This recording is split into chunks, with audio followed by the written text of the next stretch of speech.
Bon matin, frères et sœurs. Je pensais que l'ordinateur a pris ma photo, mais non, je suis bel et bien en vidéo. Je vois le temps qui avance. Donc, c'est ça. Bonjour à tous. Content d'être avec vous ce matin. Donc, ce matin, on va être encore dans 2 Corinthiens, chapitre 8. Et le titre du message, c'est un encouragement à la générosité. Et dans ce passage, 2 Corinthiens, chapitre 8, eh bien, on entend au sujet d'une offrande. L'apôtre Paul adressait la question d'une offrande qu'il devait passer, qu'il voulait passer, et il voulait que les Corinthiens participent.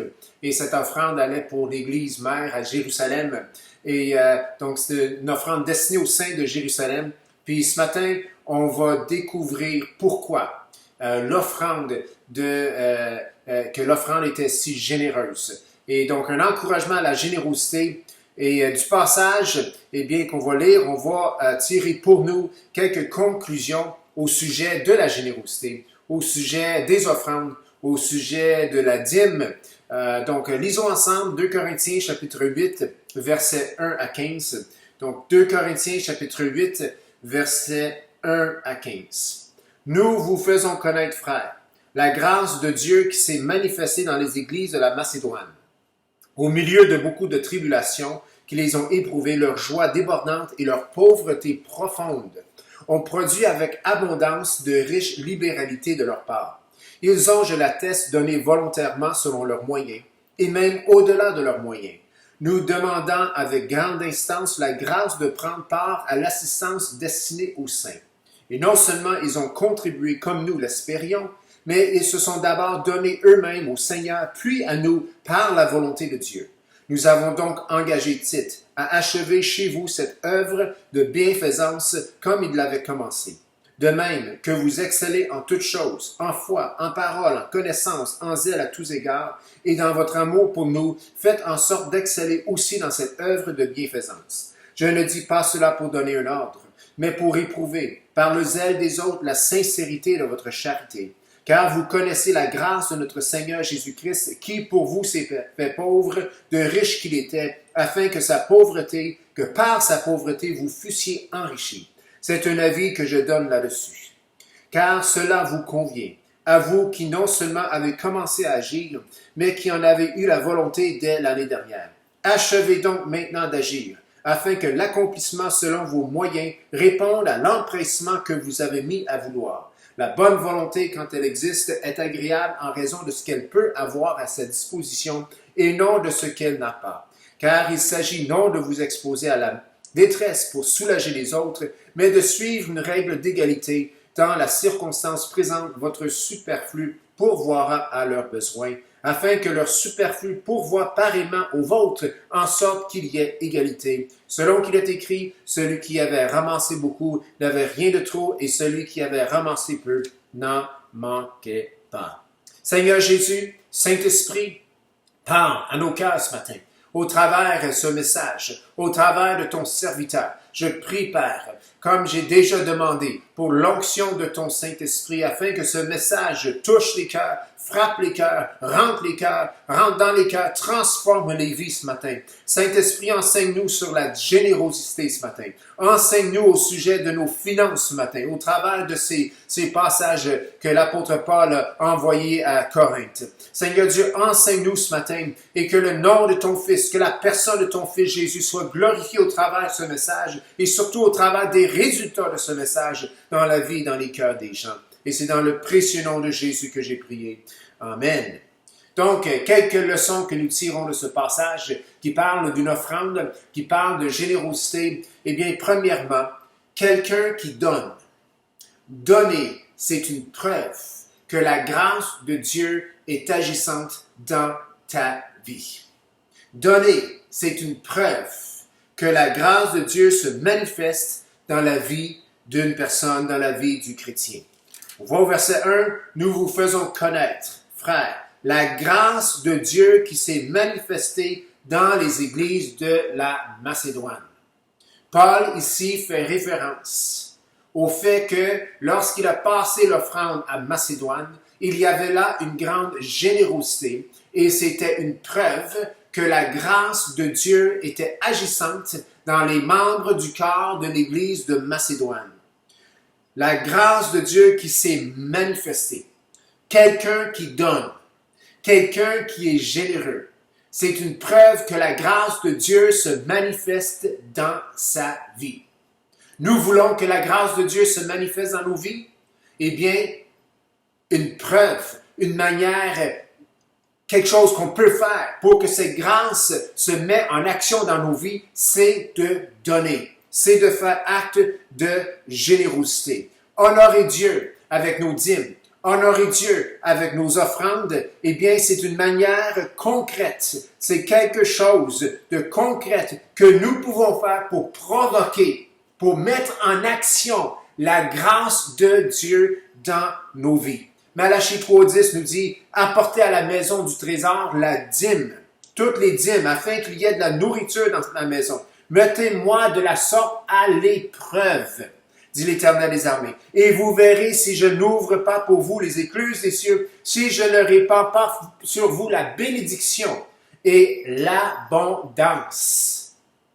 Mettez-moi de sorte à l'épreuve. » Nous voulons que la grâce de Dieu soit agissante dans nos vies. Nous devons obéir avec nos finances. Nous devons obéir dans nos dîmes, dans nos offrandes. Nous devons appliquer la règle de générosité dans nos vies si nous voulons voir la grâce de Dieu agir dans nos vies. Paul a bien dit, la grâce de Dieu qui s'est manifestée dans les églises de la Macédoine. La grâce de Dieu peut se manifester dans notre église, peut se manifester dans nos vies personnelles si nous donnons. Aujourd'hui, en faisant référence à Malachie 3, verset 10, la maison du trésor aujourd'hui, c'est la personne de Christ. C'est l'Église. Aujourd'hui, c'est-à-dire, la maison du trésor, c'est l'Église. Christ habite dans l'Église. L'Église, c'est le corps de Christ. C'est la famille de Dieu. Apportons à la maison du trésor. Apportons à l'Église toutes les dîmes afin qu'il y ait de la nourriture dans la maison de Dieu. C'est la maison de Dieu. C'est Jésus-Christ qui est la perle de grand prix. C'est lui la maison du trésor. Apportons là nos offrandes à Jésus. Donnons, frères et sœurs, dans la maison du trésor, dans le corps de Christ. Et lorsqu'on fait cela, eh bien, non seulement est-ce que ça provoque, ça met en action la grâce de Dieu, mais en plus, cela fait en sorte que la maison de Dieu, que la maison du trésor est remplie de nourriture. Il est facile pour nous de dire, mon Église ne rencontre pas ma faim, ne rencontre pas ma soif. Y a-t-il de la nourriture dans l'Église? Est-ce que la grâce de Dieu est mise en action dans l'Église? Nous avons chacun de nous cette responsabilité personnelle de mettre en œuvre, de mettre en action la grâce de Dieu lorsque nous apportons nos dîmes, lorsque nous apportons nos offrandes et surtout lorsque nous faisons acte de générosité. Il n'y a rien qui se passe pour toi dans ton Église? Qu'en est-il de ta générosité financière envers ton Église? Une Église riche en nourriture spirituelle en est une dont ses membres sont généreux et obéissants dans ses dîmes et dans ses offrandes. Chers amis, donnez. Lorsqu'on donne, cela active la grâce de Dieu. C'est une preuve que la grâce de Dieu est en action dans la vie personnelle des gens et aussi dans la vie de notre Église locale. Donc, on apprend de ce passage que donner, c'est une preuve que la grâce de Dieu se manifeste dans la vie d'un chrétien. Deuxième chose qu'on voit dans ce passage qui m'est venu en méditant sur ces passages, c'est qu'il y a une équation ici. Tribulation plus joie plus pauvreté profonde égale abondante, riche libéralité. Des libéralités abondantes et riches. On voit ça au verset 2. Au milieu de beaucoup de tribulations qui les ont éprouvées, leur joie débordante et leur pauvreté profonde ont produit avec abondance de riches libéralités de leur part. Cette équation, frères et sœurs, c'est une équation spirituelle. On en voit plusieurs dans les Écritures, Mais ce matin, nous voyons que tribulation plus joie plus pauvreté profonde égale des libéralités abondantes et riches. Cette équation, c'en est une qui est spirituelle. L'ennemi veut aussi en faire une équation charnelle. Et il frappe souvent là. Même souvent là en premier. Et il fait de cette équation tribulation égale lamentation et apitoiement sur soi-même. C'est ce qu'en fait l'ennemi. Nous avons tous des tribulations. Il n'y a personne, et surtout aucun chrétien, qui n'a pas de tribulation. Et si le chrétien n'a pas de tribulation, il a des questions à se poser.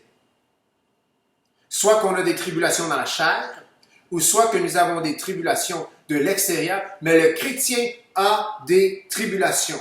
Donc, si le chrétien a des tribulations, il a la première partie de l'équation pour devenir un chrétien généreux. Mais l'ennemi prend les tribulations et rajoute à la tribulation l'apitoiement sur soi-même et fait en sorte que le chrétien retient tout pour lui.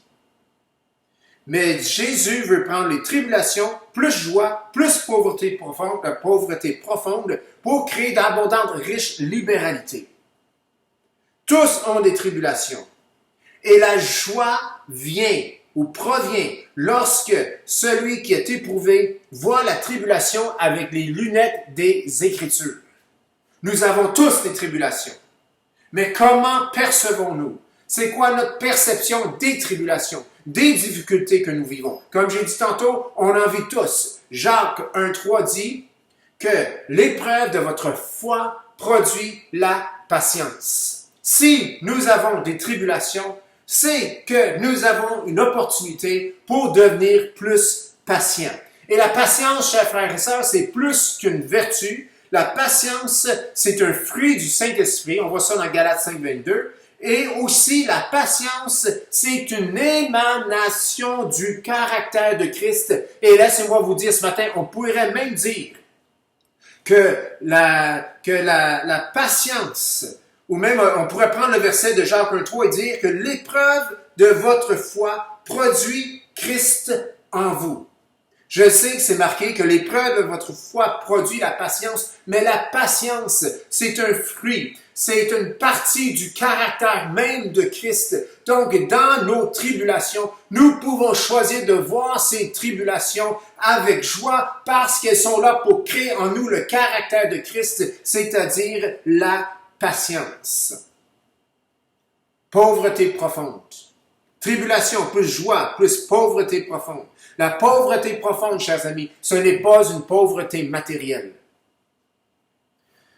Deuxièmement, ce n'est pas non plus le sentiment d'être vide intérieurement ou de vivre la dépression. Ce n'est pas ça, la pauvreté dont parle l'apôtre Paul. Cette pauvreté profonde dont parle l'apôtre Paul, et la pauvreté, c'est la reconnaissance de notre entière dépendance de Jésus-Christ. Jésus a dit en Jean 15,5, « Sans moi, vous ne pouvez rien faire. » Sans moi, dit Jésus, vous ne pouvez rien faire. Lorsque nous avons la tribulation, et lorsque dans cette tribulation, nous avons la joie, parce que cette tribulation va nous amener plus comme celui que nous aimons, Jésus-Christ. Et lorsque cela est accompagné d'une pauvreté profonde, c'est-à-dire la prise de conscience de notre dépendance entière de Christ, eh bien, chers amis, il y a possibilité de produire en nous des libéralités qui sont riches et abondantes. Les Macédoniens avaient compris le secret. Au verset 5, deuxième partie, c'est écrit que les Macédoniens se sont donnés d'abord eux-mêmes au Seigneur. Ils ne s'étaient pas donnés à l'Église de Jérusalem, là où l'offrande était destinée. Ils n'avaient pas non plus, ils ne s'étaient premièrement pas donnés à l'apôtre Paul non plus. Ils se sont d'abord donnés eux-mêmes au Seigneur, nous dit le verset 5, puis à nous, c'est-à-dire puis à l'apôtre Paul et son équipe, par la volonté de Dieu. C'est ce qu'ont fait les Macédoniens. C'est pour cela qu'ils ont pu, dans la tribulation, avoir la joie et une profonde pauvreté, une pauvreté profonde, et à cause de ces trois choses combinées, tribulation, joie, pauvreté profonde, ils ont produit avec abondance de riches libéralités. Donc, c'est un grand secret. Nous devons premièrement nous donner à Christ. Ensuite, nous devons nous donner à l'œuvre, à la personne, aux gens auprès de qui il nous appelle ou qui s'investissent spirituellement dans nos vies, et ensuite à leur œuvre, qui est une œuvre de Dieu, qui est l'œuvre du Saint-Esprit. Et c'est le Seigneur qui nous dirige là. C'est le Seigneur qui nous conduit là. Chers amis, donnons-nous premièrement au Seigneur, ensuite à notre famille spirituelle, et ensuite, et toujours selon la volonté de Dieu, comme nous dit le verset 5. Une autre chose que je vois dans ces passages, c'est que l'apôtre Paul, il prend l'exemple de l'Église de Macédoine pour motiver les Corinthiens à être généreux. Il prend un exemple d'une autre Église pour dire à l'Église de Corinthe, regarde, soyez généreux. Ce n'est pas pour donner un ordre, c'est pour les éprouver. 2 Corinthiens, chapitre 8, verset 8, il dit, je ne dis pas cela pour donner un ordre, mais pour éprouver par le zèle des autres la sincérité de votre charité. Je dis cela, dit Paul, non pour donner un ordre, mais pour éprouver par le zèle la sincérité de votre charité. Nous avons, au verset 6, engagé Tite, achevez chez vous l'œuvre de cette bienfaisance, comme il l'avait commencé. De même que vous excellez en toutes choses, en foi, en parole, en connaissance, en zèle à tous égards, dans votre amour pour nous, faites en sorte d'exceller aussi dans cette œuvre de bienfaisance. Je ne dis pas cela pour donner un ordre, mais pour éprouver par le zèle des autres, la sincérité. Il y avait des belles choses qui se passaient à Corinthe. Il y avait toutes sortes de fruits, la foi, les excellentes paroles, les excellentes connaissances, les excellents zèles. À tous égards. Ils excellaient dans leur amour pour l'apôtre. Mais Paul dit là, faites en sorte que vous excellez dans cette œuvre de bienfaisance. Et je ne dis pas ça comme pour donner un ordre, mais pour éprouver par le zèle des autres, par le zèle des Macédoniens. Afin que vous, au verset 8, par le zèle des autres, la sincérité de votre charité. Chers amis, c'est beau de dire que nous sommes remplis de l'amour de Dieu, que nous sommes remplis de charité. Mais si cela ne produit pas de générosité, ce n'est que des paroles vides, des paroles en l'air. J'aimerais vous motiver ce matin, par le zèle des autres, à donner, à être fidèle dans votre portefeuille matériel, dans le Seigneur. Vous savez comment notre Église a commencé? L'Église Évangile de la Petite Nation. Comment a-t-elle commencé? Il y a maintenant près de 40 ans. C'est ma mémoire bonne, l'année 84 ou 83. L'Église a commencé, était dans ses débuts. Notre Église a survécu dans ses débuts parce qu'un couple, un pasteur et son épouse, étaient même prêts à vendre leurs meubles et leurs bijoux pour partir l'œuvre du Seigneur à Saint-André-Avelin. Ils ont donné ce qui leur était cher. Ils ont donné ce que nous n'avons jamais donné. Ils ont donné ce qu'ils tenaient à cœur. Leurs meubles, leurs bijoux. Ils les ont vendus pour avoir assez, pour subvenir à leurs besoins afin que l'Église afin qu'ils puissent demeurer là et s'investir dans l'Église. Notre Église a été fondée sur la générosité. Un autre exemple pour notre Église, pour nous motiver à être généreux. Notre Église a pu continuer parce qu'un couple, un pasteur et son épouse, ont choisi de déménager, de venir s'installer dans les locaux, dans la bâtisse même de l'Église. Elle était beaucoup plus petite à l'époque. C'est juste la bâtisse qui est en avant où on a la salle pour ce qu'on fait la classe de l'école du dimanche.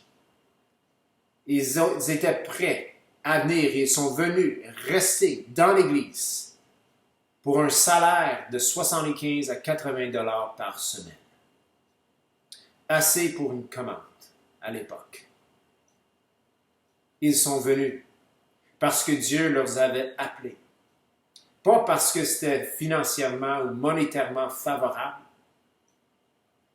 Mais s'ils n'étaient pas venus, soit que le Seigneur aurait dû appeler quelqu'un d'autre ou l'Église aurait fermé. Quelle générosité! Quel sacrifice! Et l'histoire se continue. Où est-ce que des hommes, avec leur épouse, avec leur famille, ont choisi de servir, d'œuvrer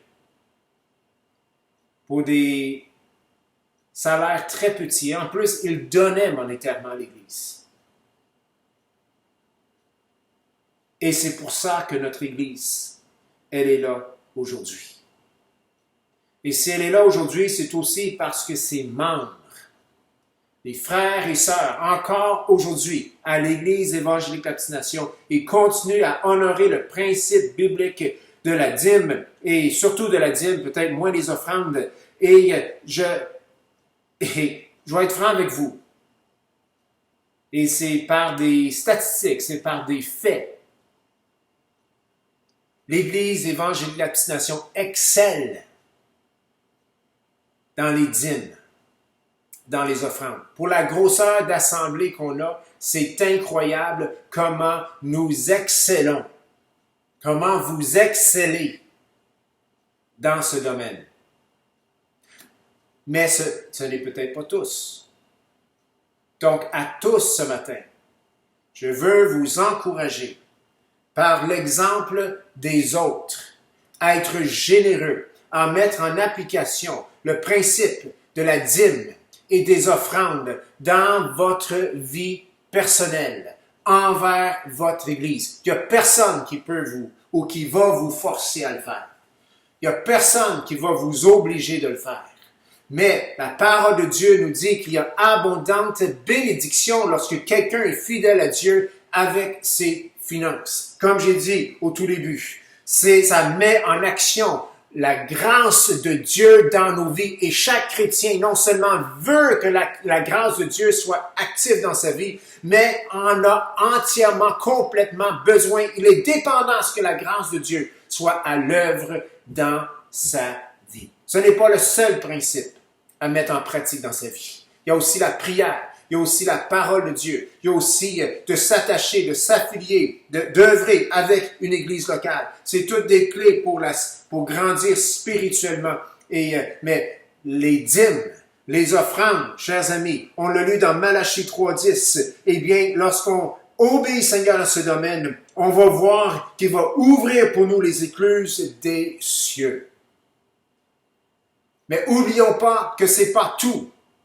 Il y a aussi l'équation spirituelle, tribulation. Si nous donnons nos dîmes, nos offrandes, si nous sommes généreux, mais que les tribulations nous font traîner de la patte, eh bien, chers amis, nous allons passer à côté de la traque. Nous allons passer à côté de la bénédiction. Tribulation, plus joie, plus, en plus, excusez-moi, j'ai perdu, et où mon équation ici?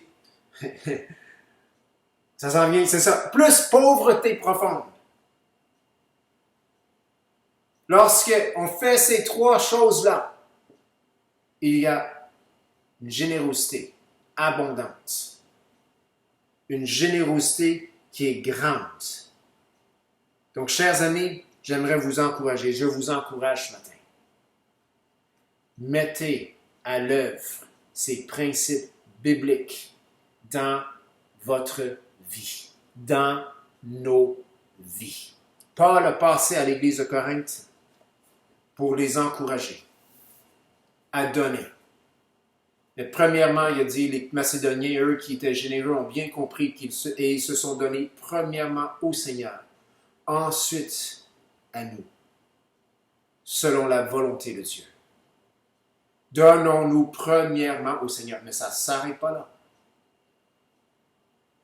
Faisons ce qui doit être fait pour que la grâce de Dieu s'active dans nos vies. Et la bénédiction, elle sera tellement plus grande, je vous l'assure, que notre générosité. J'aimerais vous encourager à donner ce matin. Il y a un pasteur qui a dit, c'est une chose, de convertir le cœur d'un chrétien, c'est un autre de convertir son portefeuille.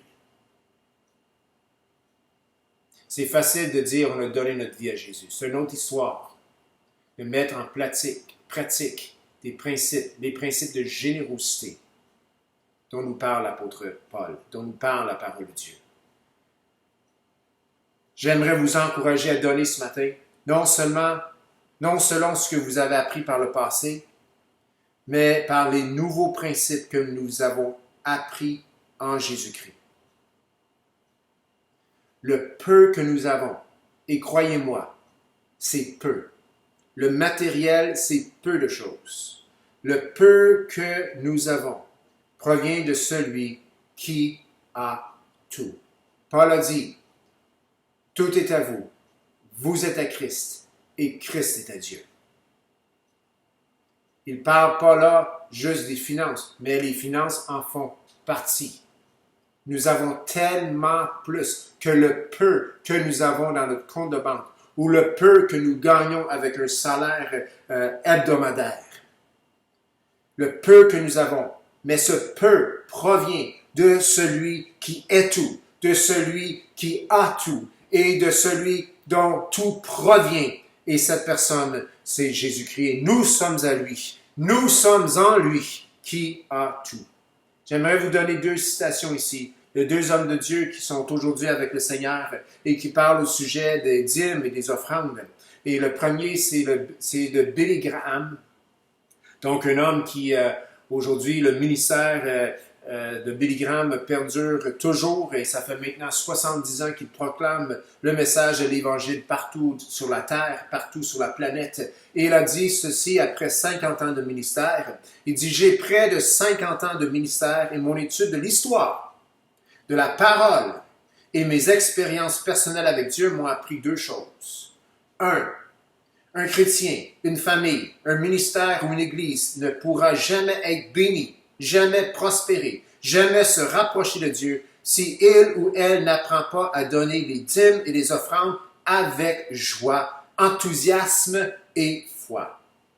Deuxième chose qu'il a appris, la Bible enseigne tellement clairement que ce principe est suprêmement important pour notre Dieu. Et le Père Céleste le considère comme le test le plus simple et le plus révélateur pour répondre à la question suivante. Et voici la question, cette personne est-elle réellement un croyant ou une croyante? Deuxième citation que j'ai pour vous ce matin provient d'un autre homme de Dieu qui est avec le Seigneur. Il s'appelle David Wilkerson. Beaucoup d'entre nous ont lu de ses livres. Et voici ce qu'il a dit au sujet de les dîmes et les offrandes. Il a dit, il n'y a pas de véritable réveil, manifestation ou visitation de Dieu qui n'est pas accompagnée par un désir de donner à Dieu. À chaque fois où l'Esprit se manifeste, il y a des hommes et des femmes qui décident de faire confiance à Dieu et de donner. Les chrétiens disent, montre-moi la vraie puissance et je donnerai. Dieu dit dans toute sa parole, donnez les dîmes et les offrandes et je vous montrerai ma vraie puissance dans vos vies et vos églises.